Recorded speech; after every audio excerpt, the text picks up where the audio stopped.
Hey there friends, Nibs again. Out here in the garage doing a little bit of playing around tonight. The weather outside is pretty nasty.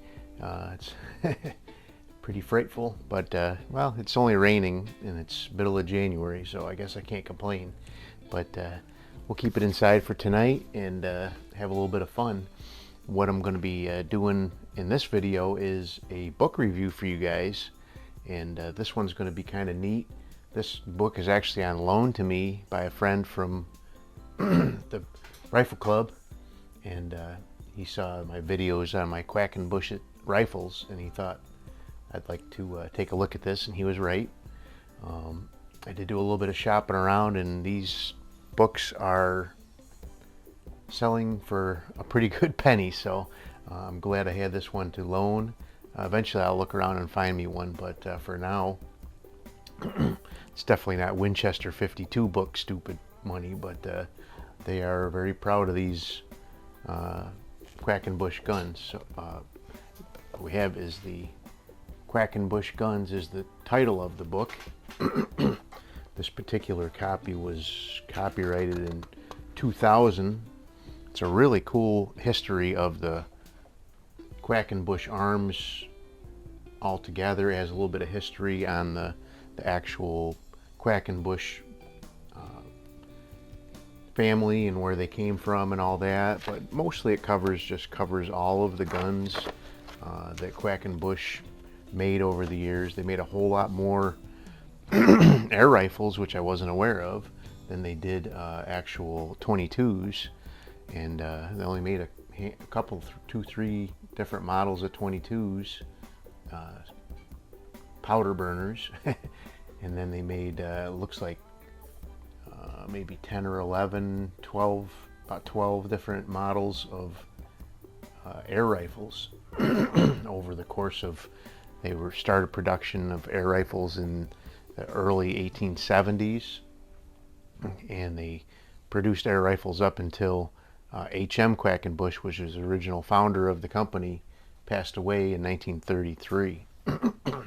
So very cool book. If you can get your hands on one, either loan or buy it. If you're into air rifles or 22s at all, it's got some great history on there. So, but I did do a little bit of work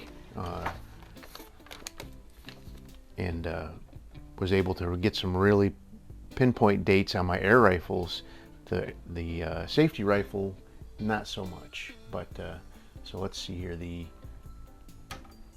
number one, from information I found in the book here, which this one shoots I'm shooting 20 caliber pellets out of it.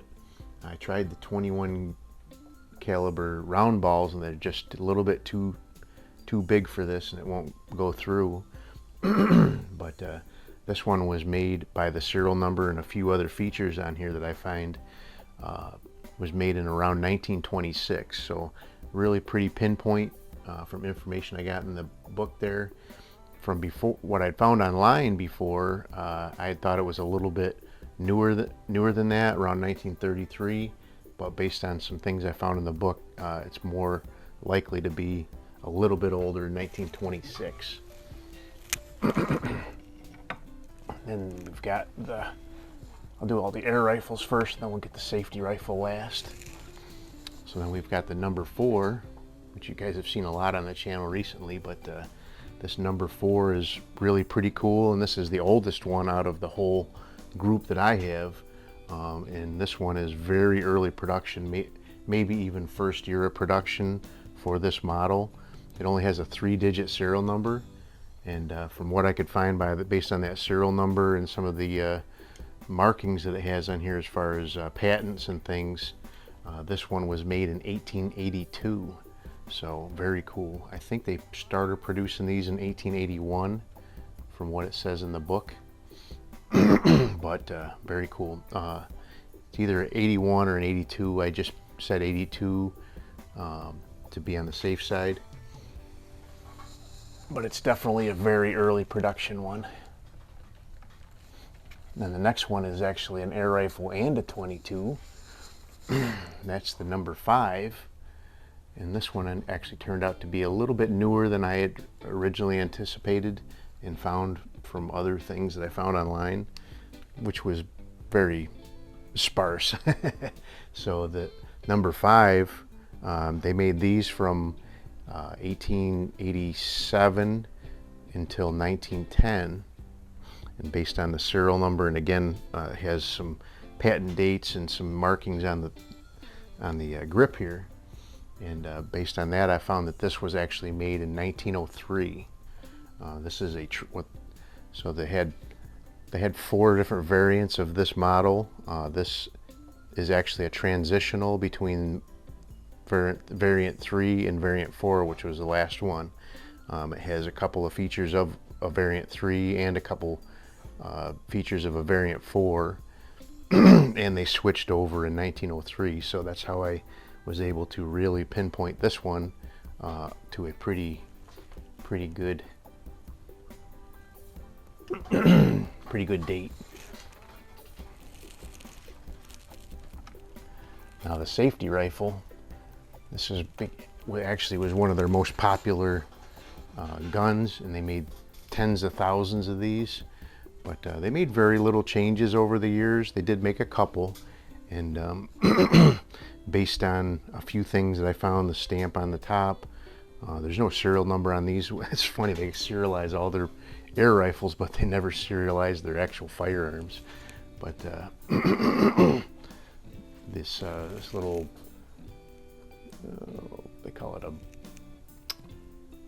rebound spring, that was a later addition. So based on this, the features that I found on this, this gun was made between 1905 and 1922, which was the end of production for these. So it is the latest production model, but still pretty cool. It's in very good shape.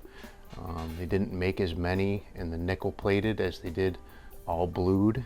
So the nickel plated is a more rare option, or less common option, I guess you could say. But this guy's in really great shape. It's just got one little spot here on the barrel where it looks like it might have been sitting up against something and rust ate through the nickel plating. But other than that, it's in really great shape. So that one shoots really good too. I took that one, shot it, and did a video on that one, and it shoots really good. So anyway, so that is a very cool book.